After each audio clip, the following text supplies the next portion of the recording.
नमस्कार, मैं आचार्य डॉक्टर सरिता Mishra PhD gold medallist वैदिक ज्योतिष शिक्षण संस्थान में आप सभी दर्शकों का हार्दिक अभिनंदन करती हूँ। आज मैं आप सभी को साल 2023 में पितृपक्ष आरंभ होने जा रहा है 29 सितंबर से। तो आज के इस खास कार्यक्रम में मैं आपको जानकारी दूंगी कि इस बार पितृपक्ष कब से प्रारंभ होने जा रहा है, इसकी तिथियाँ कब से कब तक है, पितृपक्ष में कौन से कार्य करने चाहिए, कौन से नहीं, पितृपक्ष का शास्त्रों में क्या महत्व है, इस दिन हमें क्या सब करना चाहिए। इसके अलावा कुंडली में पितृदोष के क्या लक्षण हैं और इससे निजात पाने के लिए कौन से खास ज्योतिषीय उपाय करने चाहिए, इन सभी की एक एक करके मैं विस्तार से जानकारी दूंगी। तो यह वीडियो आप सभी के लिए बहुत ही खास है, तो मेरे इस कार्यक्रम को अंत तक देखें और यदि आपको मेरा यह ज्योतिष संबंधी कार्यक्रम पसंद आ रहा है तो इसे लाइक शेयर और सब्सक्राइब भी करें। इसके अलावा यदि आप में से कोई अपनी कुंडली मुझसे एनालिसिस करवाना चाहते हैं या आप में से कोई ज्योतिष सीखना चाहते हैं तो स्क्रीन पे दिए नंबर पे जाके आप मुझसे संपर्क कर सकते हैं। तो चलिए जानते हैं कि पितृपक्ष की क्या सब खास बातें हैं, इस दौरान हमें किन बातों का खास ध्यान रखना चाहिए। आइए इसको विस्तार समझते हैं। सनातन धर्म में पितरों को समर्पित साल में एक विशेष अवधि दी गई है जिसे पितृपक्ष कहा जाता है। माना जाता है कि पितृपक्ष में जब कोई व्यक्ति स्नान दान करता है, अपने पितरों के निमित्त तर्पण श्राद्ध कर्म इत्यादि करता है तो ऐसे व्यक्तियों को अपने पितरों का असीम आशीर्वाद प्राप्त होता है और पितरों की आत्मा की तृप्ति मिलती है। इस समय अवधि के बारे में ऐसी मान्यता है कि इस दौरान स्वयं हमारे पितृगण धरती पर अपने परिवार के सदस्यों से मिलने आते हैं। इसके अलावा यदि किसी व्यक्ति की कुंडली में पितृदोष जैसा मारक हानिकारक दोष भी मौजूद है तो उन्हें पितृपक्ष की इस अवधि में कुछ खास उपाय करने की सलाह दी जाती है। तो आज के कार्यक्रम में हम जानेंगे कि साल 2023 में पितृपक्ष कब से प्रारंभ हो रहा है, पितृदोष होता क्या है, अगर यह कुंडली में मौजूद होता है तो यह व्यक्ति को किस तरह से संकेत देता है, साथ ही पितृपक्ष के दौरान किए जाने वाले कुछ ऐसे बेहद सरल उपाय जिन्हें अपनाकर अपने पितरों का आशीर्वाद आप प्राप्त कर सकते हैं जिससे पितृदोष से छुटकारा मिल जाए आपके जीवन में। तो आज मैं चलिए एक एक करके इन सभी के बारे में विस्तार से जानेंगे। सर्वप्रथम आइए जानते हैं कि इस बार पितृपक्ष का प्रारंभ कब से कब तक है। आइए इसको जानें। हिंदू पंचांग के अनुसार इस वर्ष पितृपक्ष आश्विन कृष्ण पक्ष की प्रतिपदा तिथि यानी कि 29 सितंबर 2023 से प्रारंभ हो रहा है और इसकी समाप्ति आश्विन कृष्ण पक्ष अमावस्या तिथि के दिन हो जाएगा यानी कि 14 अक्टूबर 2023 को। खास बात यह है कि विक्रम संवत 2080 में पितृपक्ष की शुरुआत 15 दिनों की देरी हो रही है क्योंकि इस वर्ष अधिक मास था। पंचांग के अनुसार 29 सितंबर को भाद्रपक्ष पूर्णिमा दोपहर 3:26 तक है और इसके बाद आश्विन माह के कृष्ण पक्षी प्रतिपदा तिथि शुरू हो जाएगी जो कि 30 अक्टूबर की दोपहर 12:21 तक रहने वाली। अब आइए जानते हैं कि पितृपक्ष की तिथियां कब रहने वाली। आइए इसको विस्तार समझते हैं। सर्वप्रथम पहला श्राद्ध रहने वाला है 29 सितंबर 2023 शुक्रवार के दिन। इस तिथि को पूर्णिमा श्राद्ध या प्रतिपदा श्राद्ध के नाम से जानते हैं। दूसरा श्राद्ध पक्ष है 30 सितंबर 2023 शनिवार, इसे द्वितीया श्राद्ध कहते हैं। तीसरा श्राद्ध 1 अक्टूबर 2023 रविवार तृतीया श्राद्ध। चौथा श्राद्ध 2 अक्टूबर 2023 सोमवार चतुर्थी श्राद्ध कहते हैं। पांचवा श्राद्ध 3 अक्टूबर 2023 मंगलवार पंचमी श्राद्ध। छठा श्राद्ध 4 अक्टूबर 2023 बुधवार षष्ठी श्राद्ध। सातवां श्राद्ध 5 अक्टूबर 2023 गुरुवार सप्तमी श्राद्ध।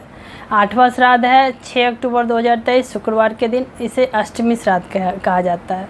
नौवां श्राद्ध पड़ने जा रहा है 7 अक्टूबर को शनिवार के दिन, इसे नौमी श्राद्ध कहते हैं। 10वां श्राद्ध 8 अक्टूबर 2023 इसे रविवार या दशमी श्राद्ध के नाम से जानते हैं। 11वां श्राद्ध रहने वाला है 9 अक्टूबर सोमवार को, इसे एकादशी श्राद्ध कहते हैं।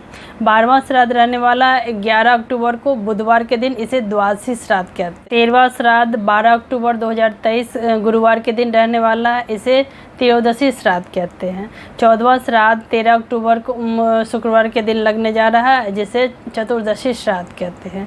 आखिरी श्राद्ध 14 अक्टूबर शनिवार के दिन रहेगा, जिसे सर्वपितृ अमावस्या श्राद्ध कहा जाता है। अब आइए सर्वप्रथम ये जानते हैं कि आखिर पितृदोष होता क्या है। आइए इसको समझते हैं। कुंडली में मौजूद ढेरों दोषों में से एक दोष है पितृदोष, जिसे बेहद ही हानिकारक दोष माना गया है। इसका व्यक्ति के जीवन पर गहरा असर होता है। माना जाता है कि जब पूर्वजों के कारण वंशजों को कष्ट मिलता है तो इसे पितृदोष कहते हैं। बात करें इसके लगने के कारण के पीछे, अर्थात पितृदोष किसी भी व्यक्ति के जीवन में क्यों लगता है, तो दरअसल जब कोई व्यक्ति अपने गुरु, माता पिता और बड़े लोगों को परेशान करता है और उनकी आज्ञा का पालन नहीं करता है, तो व्यक्ति के जीवन में पितृदोष होने की आशंका बढ़ जाती है। जब व्यक्ति के पूर्वज उनसे नाराज हो जाते हैं तो या उनका अंतिम संस्कार या श्राद्ध ठीक ढंग से नहीं होता है, तो भी पितृदोष होने की संभावना बनने का खतरा रहता है। किसी पवित्र वृक्ष को काट देने पर हमारे जीवन में पितरों का पाप लगता है और यह भी पितृदोष की वजह बन सकती है।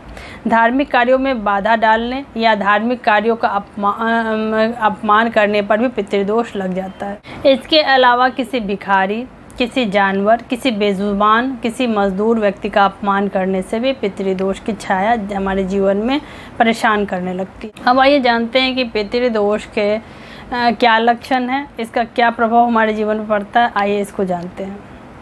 अगर आपको जीवन में तमाम कड़ी मेहनत के बावजूद परेशानियां झेलनी पड़ रही है और परिवार में अशांति बना रहता है, तो मुमकिन है कि आपके जीवन में पितृदोष का प्रभाव है। बनते बनते काम बिगड़ने लगे या व्यापार में बरकत ना मिले, यह भी पितृदोष का प्रभाव माना जाता है। घर में किसी का विवाह हो और मामूली सी बात पर विवाह टूट जाए तो मुमकिन है कि यह पितृदोष की वजह से होता है। जब अपने ही लोग आपको धोखा देने लगते हैं या धोखेबाजी करने लगे तो यह भी पितृदोष का एक मजबूत लक्षण माना जाता है। अब हम जानेंगे कि पितृपक्ष के दौरान हमें कौन से खास उपाय करने से हमारे जीवन में पितृदोष की छाया नहीं आएगी, पितृदोष कुंडली में धीरे धीरे दूर होगा। आइए इसको जानते हैं। पितृपक्ष के समय अवधि अपने पितरों की आत्मा की शांति प्रदान करने और उनका आशीर्वाद प्राप्त करने के लिए अपने जीवन में सदैव बनाए रखने के लिहाज से बहुत ही उत्तम माना गया है। इसके अलावा कहा जाता है कि यदि पितृपक्ष में कुछ खास उपाय किए जाएं तो व्यक्ति का जीवन और भी ज़्यादा सफल हो पाएगा। तो आइए जानते हैं कि पितृपक्ष के दौरान हमें कौन से खास उपाय करने चाहिए। इस क्रम में पितृपक्ष में स्नान, दान और तर्पण का विशेष महत्व शास्त्रों में बताया गया है। ऐसे में यदि इस दौरान किसी ज्ञानी से श्राद्ध कर्म या पिंडदान करवाते हैं तो आपके अपने पितरों का आशीर्वाद अवश्य प्राप्त होगा। इसके अलावा अगर आपको अपने पितरों की मृत्यु की तिथि का पता हो तो उसके अनुसार श्राद्ध कर्म या पिंडदान किया जाए तो ये बेहद ही उत्तम फलदायी माना जाता है। हालांकि अगर आपको अपने पितरों की मृत्यु की तिथि ज्ञात नहीं है तो आप आश्विन कृष्ण पक्ष की अमावस्या तिथि के दिन यह काम कर सकते हैं।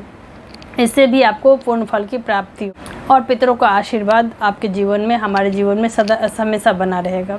इसके अलावा पितृदोष से छुटकारा पाने के लिए मुमकिन हो तो सोमवार का व्रत प्रारंभ कर दें और भूखे और ज़रूरतमंदों लोगों को भोजन अवश्य कराएं। इससे भी पितृदोष कुंडली में धीरे धीरे शांत होने लगता है। मंगलवार के दिन हनुमान जी के मंदिर जाकर बजरंग बली को चोरा चढ़ाएं। यह उपाय करने से पितृदोष की शांति हो जाती है। अपने बड़ों का सम्मान करें और गलती से भी उनका अनादर ना करें। नियमित रूप से 11 दिन तक गौ माता को आटे की लोइयाँ बनाकर खिलाएं और उनकी पूजा और सेवा करें। इसके साथ ही किसी भी शुभ कार्य से पहले अपने पूर्वजों को याद करना बिल्कुल भी ना भूलें। गंगा स्नान पूर्णिमा वाले दिन करें और अपने पूर्वजों के नाम से हवन अवश्य कराएं। इस दिन मुमकिन हो तो पिंडदान भी करें। पशु पक्षी के लिए दाना पानी का इंतज़ाम अवश्य करें। घर आए मेहमान और भिखारियों का अनादर ना करें और उन्हें अपनी यथाशक्ति इच्छा अनुसार भोजन अवश्य कराएं। घर में नियमित रूप से शुभ कार्य करते रहें और मंगलवार के दिन वृद्धाश्रम जाकर वृद्धों की सेवा करें।